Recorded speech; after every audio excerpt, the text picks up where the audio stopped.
الحمد للہ وکفى وسلام علی عباده الذین اصطفى. حدیث نبی. قال رسول اللہ صلی اللہ علیہ وسلم والمہاجر من ہجر الخطایا والذنوب. حقیقی مہاجر وہ ہے جس نے تمام گناہوں کو چھوڑ دیا.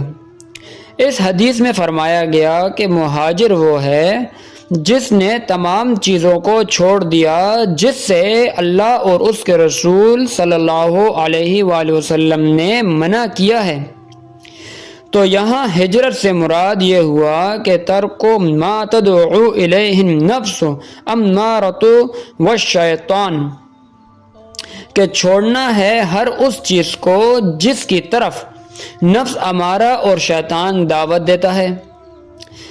ایک اور ہجرت ہے جس کو عام طور سے سب ہی جانتے ہیں، وہ یہ ہے الفرار بالدین من الفتن، کہ دین کے فتنے کی وجہ سے کسی دوسری جگہ چلے جانا. اگر غور کیا جائے تو یہ دوسری ہجرت کا سبب بھی اول والی ہی علت بنتی ہے کہ آدمی کو گناہوں میں پڑنے کا خطرہ ہوتا ہے اور کوئی طریقہ نہیں ہوتا اس سے بچنے کا، تو وہ دوسری جگہ ہجرت کر جاتا ہے تاکہ احکامات خداوندی کی پیروی کرے اور اپنے آپ کو گناہوں سے محفوظ رکھ سکے. حدیث کا مطلب یہ ہوا کہ مسلمان کو چاہیے کہ وہ حد الوسع کوشش کرے کہ وہ گناہوں سے دور رہے، کسی نہ کسی طرح سے اپنے آپ کو گناہوں سے بچائے.